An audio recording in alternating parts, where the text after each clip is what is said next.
Oke, gimana kabar kalian hari ini? Semoga sehat selalu ya. Kali ini saya akan membahas sebuah film fiksi ilmiah yang berjudul Midnight Sky yang dirilis pada tahun 2020 kemarin. Film ini bercerita tentang para manusia yang menjalankan sebuah misi ke luar angkasa untuk melakukan penelitian, yaitu pada sebuah objek yang diyakini dapat menjadi tempat tinggal peradaban manusia selanjutnya.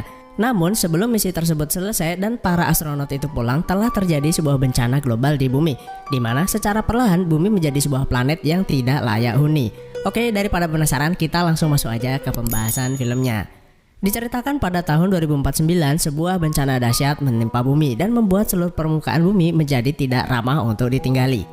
Pria ini bernama Dr. Augustine. Ia adalah seorang ilmuwan yang sedang bertugas di sebuah observatorium yang berada di Kutub Utara. Wilayah tersebut cukup terisolasi sehingga tidak terlalu terdampak saat terjadi bencana global. Karena sudah cukup tua dan sakit-sakitan, ia pun menolak dievakuasi dan lebih memilih tinggal di sana untuk melanjutkan tugasnya. Sementara itu, orang-orang akan mengungsi ke bawah tanah yang tidak dapat diprediksi sampai kapan mereka bisa bertahan. Oke, sebelum kita lanjut, kita akan sedikit flashback ke 30 tahun sebelumnya. Augustine muda adalah seorang ilmuwan yang memiliki ambisi untuk menemukan sebuah planet baru yang dapat ditinggali. Kemudian ditemukanlah sebuah bulan atau lebih tepatnya satelit yang mengorbit pada planet Jupiter dan diberi nama K23. K23 memiliki atmosfer yang tercipta karena aktivitas vulkanis termal. Karena saat ia mempelajari spektrum K23, penanda kehidupan dan uap air, terlihat semuanya dipanaskan dari dalam. Selain itu, K23 juga memiliki kemiripan dengan bumi jika dilihat dari massa dan kecepatan orbit, yang artinya K23 memenuhi syarat kelayakan untuk dapat dihuni manusia. Ceramah Dr. Augustine tersebut ternyata menarik perhatian seorang ilmuwan perempuan yang bernama Jean, di mana nantinya mereka akan bekerja sama dan memiliki sebuah hubungan khusus. Kemudian beberapa tahun sebelum terjadi bencana, dikirimlah para astronot menuju K23 untuk melakukan penelitian. Oke, mari kita kembali ke tahun 2049 atau tepatnya 3 minggu setelah kejadian bencana. Dr. Augustine yang kini udah sepuh memiliki tugas untuk memantau tingkat radiasi atau kerusakan di bumi. Selain itu, ia juga berpikir kalau para ilmuwan yang sedang melaksanakan misi tidak mengetahui apa yang telah terjadi di bumi. Karena bisa dibilang bencana itu telah melumpuhkan sebagian besar pusat komunikasi. Augustine juga menderita sebuah penyakit yang mengharuskannya cuci darah setiap seminggu sekali. Jika tidak, hidupnya akan berakhir. Oh ya, sedikit informasi untuk kalian kalau peran Dr. Augustine ini dibintangi oleh aktor George Clooney sekaligus sutradara di film ini. Keesokan harinya, ia mulai memeriksa status misi luar angkasa yang masih aktif. Satu-satunya misi yang masih aktif bernama Aether, sebuah misi beranggotakan 5 kru awak yang melakukan penelitian di K23. Berdasarkan informasi dari komputer, ternyata Aether saat ini dalam perjalanan pulang ke bumi. Dan dalam waktu 11 jam ke depan, Aether akan masuk ke dalam jangkauan komunikasi. Kemudian, ia menyetel alarm dan akan mencoba untuk melakukan komunikasi dengan para kru serta memberitahu mereka kondisi di bumi. Wanita ini bernama Sullivan. Terlihat ia sedang mengambil sampel air di K23 yang nampaknya cukup jernih, bahkan ia dapat menghirup udara bebas di sana. Kondisi tersebut benar-benar sesuai dengan teori dan penelitian yang dilakukan oleh Dr. Augustine kalau K23 memang layak untuk dihuni. Tiba-tiba ia mendengar suara gemuruh dan berlari ke arahnya. Ia melihat kalau pesawat angkasa pergi dan meninggalkannya sendirian. Dan ternyata ia hanya bermimpi. Sully saat ini sedang hamil dan di dunia nyata ia juga beneran hamil loh. Sampai-sampai sang sutradara itu harus mengubah naskah untuk menyesuaikan kondisinya. Oke, lanjut. Aether dipimpin oleh seorang komandan bernama Edewall yang juga suami dari Sullivan. Sully bertugas di bagian komunikasi dan setiap hari ia mencoba untuk menghubungi bumi namun belum mendapat jawaban. Kepada rekan-rekannya ia memberitahu kalau tidak ada satupun stasiun di bumi yang dapat dihubunginya. Bahkan pesawat koloni yang seharusnya terbang seminggu lalu menuju K23 juga tidak ada kabar. Menurutnya, gangguan komunikasi tersebut bisa saja disebabkan oleh gangguan atmosfer yang menghalangi sinyal sampai ke bumi. Di sini cukup jelas ya kalau kru Aether memang tidak mengetahui apa yang sebenarnya terjadi. Oke, kita kembali ke bumi. Saat sedang memantau tingkat perluasan bencana, tiba-tiba ia dikejutkan oleh bunyi alarm yang ternyata disebabkan oleh sebuah kebakaran di dapur. Untung saja ia bertindak cepat dan api berhasil dipadamkan. Ia semakin terkejut karena ada seorang anak perempuan yang entah dari mana asalnya sudah duduk di depannya. Augustine pun segera menyiarkan melalui siaran komunikasi kalau ia menemukan seorang anak perempuan berumur 8 tahun namun tidak ada jawaban. Mau nggak mau, ia harus merawat anak tersebut untuk sementara waktu. Gadis kecil ini ternyata tidak dapat berbicara atau bisu, dan anak ini bernama Iris. Hal itu diketahuinya saat melihat sebuah bunga yang digambar oleh anak perempuan tersebut. Iris. Kemudian komputer memberitahunya kalau Ether sudah berada dalam jangkauan komunikasi. Ia pun segera mencoba untuk melakukan kontak dengan Ether namun tidak mendapat jawaban. Karena hari sudah malam, mereka pun memutuskan untuk tidur. Meski disediakan kamar sendiri, namun Iris lebih memilih tidur di dekat Augustine. Setiap hari mereka pun menjadi semakin dekat dan terlihat seperti seorang ayah sedang bersama putrinya. Sementara itu, di stasiun Ether, Edewald membuat laporan harian. Mereka tetap tidak dapat melakukan komunikasi dengan bumi dan mungkin saja kesalahan ada pada mereka. Namun setelah mengecek semuanya, sepertinya tidak terjadi kesalahan apapun. Bahkan astronot Sanchez dan Maya secara bergantian mengulang sistem komunikasi dan mencari tahu di mana letak kesalahannya. Sementara itu, Mitchell merupakan seorang pilot terbaik yang pernah ada dan hanya saja ia tak sabaran untuk segera pulang ke rumah. Edewald juga memerintahkan Sullivan untuk melanggar protokol komunikasi dengan menghubungi negara-negara lain dengan harapan bisa melakukan kontak dengan bumi sekecil apapun. Misi tersebut sudah berjalan selama 2 tahun dan mereka juga sudah mengetahui kalau K23 merupakan sebuah tempat yang layak untuk dihuni. Dengan putusnya komunikasi dengan bumi, mereka merasakan sendirian dan seperti sudah tidak ada kehidupan selain mereka. Sementara itu di bumi, Dr. Augustine kembali melakukan pengobatan rutinnya ditemani Iris. Seketika ia teringat masa lalunya di mana ia adalah seorang yang sangat sibuk dan tidak memperdulikan sekitarnya, termasuk Jean kekasihnya. Dan dalam kenangan itu, Augustine juga diberitahu kalau Jean tidak jadi hamil, namun ia tetap tidak menggubrisnya. Malam harinya, Augustine mencoba untuk mengecek kondisi udara di luar yang nampaknya belum terlalu tercemar. Ia berencana pergi ke sebuah stasiun cuaca yang letaknya berada di sebelah utara. Stasiun tersebut memiliki antena yang lebih kuat dengan harapan ia bisa melakukan komunikasi dengan para kru Ether. Lokasi tersebut juga dikelilingi oleh pegunungan, jadi kemungkinan udara di sana masih bagus. Keesokan harinya, setelah menyalin data misi Ether dan mempersiapkan segala sesuatunya, mereka berdua pun segera berangkat ke sana. Sementara itu, di luar angkasa, para kru Ether menghibur diri masing-masing. Mereka juga melihat kenangan mereka selama masih ada di bumi. Mereka juga peduli satu sama lain, termasuk Sanchez yang sudah menganggap Maya seperti anaknya sendiri.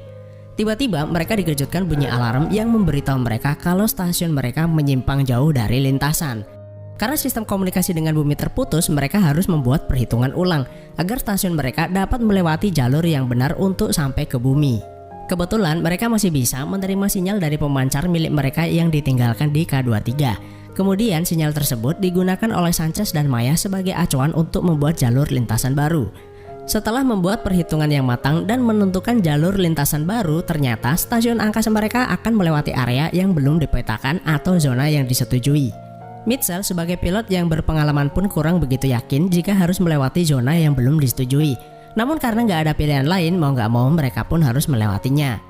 Di malam harinya, Augustine dan Iris yang masih dalam perjalanan pun memutuskan untuk beristirahat. Lagi-lagi kita diperlihatkan kenangan Augustine saat masih muda. Dari atas tempat kerjanya, ia melihat Jean bersama seorang anak perempuan sedang berkemas untuk pergi. Jean yang melihat Augustine pun menemuinya dan mengatakan kalau mereka akan tinggal di tempat ayahnya yang saat ini sedang sakit stroke. Terlihat Augustine memandang ke arah mobil dan bertanya kepada Jean apakah ia menanyakan tentang dirinya. Jean pun menjawab mungkin ia harus memperkenalkan diri jika ingin keberadaannya diketahui. Augustine hanya bisa diam, kemudian Jean pun berpamitan. Karena badai cukup kencang, Augustine memutuskan untuk berlindung di sebuah kontainer di dekatnya. Sambil ditemani Iris menggambar, ia bercerita tentang Jean kekasihnya. Karena sudah terlalu banyak ngomong, ia pun meminta Iris untuk bertanya apapun mengenainya. Gadis kecil bisu itu tiba-tiba mengatakan sesuatu. Tiba-tiba scene mendadak berubah di mana kontainer tersebut sepertinya akan tenggelam karena lapisan es di bawahnya mencair. Ia dan Iris segera menyelamatkan diri. Meski berhasil selamat, namun sayang kendaraan mereka harus ikut tenggelam. Mau gak mau, mereka harus melanjutkan perjalanan dengan berjalan kaki. Semua menjadi lebih sulit, namun ikatan batin yang terjadi di antara mereka menguatkan satu sama lain. Saat melanjutkan perjalanan, badai yang datang tiba-tiba membuat Augustine kehilangan Iris. Karena tak kuat menahan badai, Augustine pun terjatuh. Namun gak lama kemudian, cahaya kembali bersinar dan ia melihat sosok Jean berdiri di depannya yang tak lain adalah Iris. Ia pun segera memeluknya karena khawatir kalau Iris hilang dalam badai tersebut. Akhirnya sampailah mereka ke stasiun cuaca tersebut. Sully yang masih berada di ruang komunikasi mendengar radionya berbunyi yang gak lain adalah suara Augustine. Sully begitu senang mendengar ada yang mau berkomunikasi dengannya. Ia pun bertanya mengapa tidak ada satupun yang menjawab panggilannya. Namun Augustine balik bertanya apa yang mereka ketahui soal kondisi di bumi. Sully pun menjawab kalau mereka tidak mendapat kabar apapun dari bumi. Saat hendak menjelaskan apa yang terjadi di bumi, alarm stasiun Ether mendadak berbunyi. Ternyata stasiun angkasa mereka melintasi jalur meteor. Mission Specialist Sullivan, do you copy?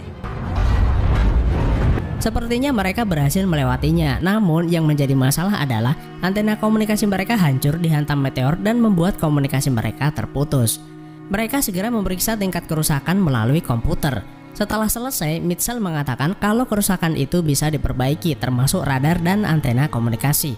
Namun mereka harus keluar pesawat untuk memperbaikinya. Singkat cerita, Adewale, Sully dan Maya pergi keluar untuk melakukan perbaikan. Sementara Sanchez dan Mitchell berada di dalam untuk memantau situasi. That's it. Okay, Mitchell, let's see if we've got any radar. Copy that. Rebooting now. Tampaknya semua berjalan lancar dan mereka berhasil melakukan perbaikan. Tiba-tiba sekumpulan meteor menuju arah mereka. Merasa bahaya mengancam, mereka pun segera berlindung. You okay? Setelah dirasa aman, Adewale memerintahkan semua untuk kembali ke dalam stasiun. Ternyata sebuah batu menembus baju milik Maya dan terlihat gelembung darah melayang di dalam helm miliknya. Sanchez pun segera datang dan membawa peralatan medis. Ternyata luka yang didapat Maya cukup parah, karena itu nyawanya tidak bisa diselamatkan. Sanchez begitu terpukul atas kepergiannya karena ia sudah menganggap Maya seperti putrinya sendiri. Setelah semua alat berfungsi dengan normal, mereka kembali melanjutkan perjalanan dan akhirnya mereka melihat penampakan bumi untuk pertama kalinya. Mitchell terhubung dengan sinyal satelit yang berada di dekat bumi dan menampilkan bumi ke layar monitor. Mereka pun dibuat terkejut dengan penampakan bumi yang sudah benar-benar berubah dan diselimuti awan tebal. Sully pun segera menghubungi Augustine kembali. Ia juga memintanya untuk memberikan lokasi yang aman untuk mendarat. No. Namun Augustine mengatakan tidak bisa karena tidak ada area yang aman di permukaan kecuali di bawah tanah. Itu pun hanya sementara. Kemudian Augustine mengirimkan data-data penting misi Ether dan meminta mereka kembali ke K23 karena sudah tidak terdapat apa-apa di bumi.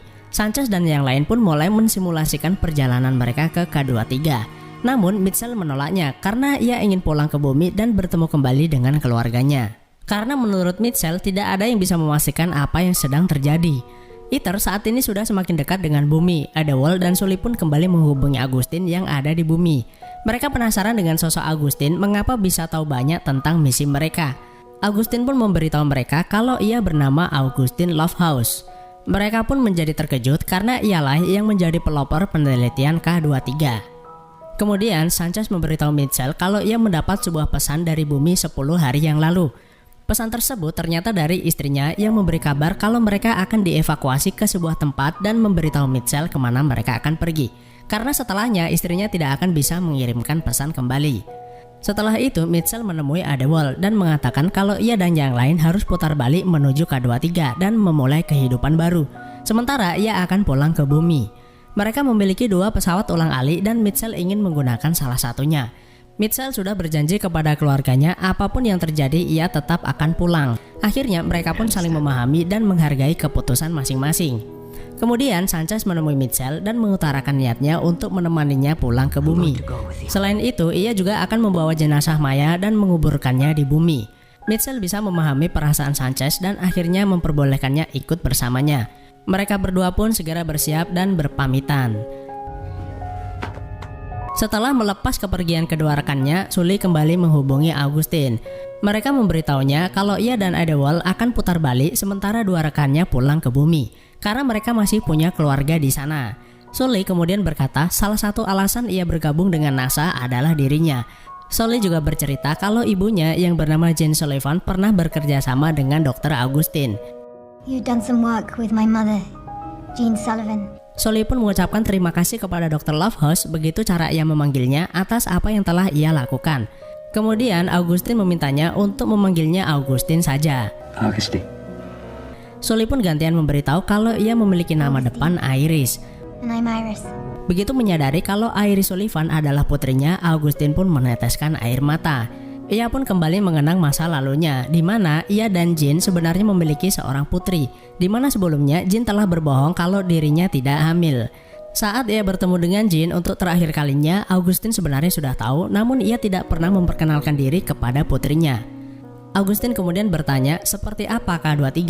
Iris pun menjelaskan kalau udara di sana benar-benar segar dan langit di sana berwarna oranye. It's amazing. Karena planet Jupiter benar-benar sangat dekat dengannya. Percakapan mengharukan antara ayah dan anak ini menjadi akhir film yang benar-benar gak disangka-sangka. Lalu siapakah Iris yang bersamanya selama ini? Iris yang datang kepadanya adalah buah dari halusinasi atau pikiran Augustine terhadap rasa bersalah atas ketidakpeduliannya di masa lalunya. Meskipun ia dipenuhi perasaan bersalah, namun hal terbaik yang ia lakukan sebagai seorang ayah adalah ia telah menyelamatkan putrinya. Augustine tidak pernah memberitahu siapa sebenarnya dirinya kepada Iris karena ia meninggalkan komunikasi itu begitu saja. Dan meskipun Iris berulang kali memanggilnya, namun tetap tidak ada jawaban. Augustine masih merasa bahwa Iris benar-benar nyata dan berada di sampingnya. Sambil memandangi cakrawala, akhirnya Augustine menemukan kedamaian di sisa hidupnya. Kini hanya tersisa mereka berdua saja, di mana saat ini mereka dalam perjalanan menuju K23, sebuah tempat terakhir untuk pulang dan memulai segalanya dari awal. Itulah alur film Midnight Sky. Jika kalian punya kesimpulan yang berbeda, silahkan tinggalkan di kolom komentar. Terima kasih sudah menonton, tetap patuhi protokol kesehatan, sehat selalu buat kalian, dan sampai jumpa di next video.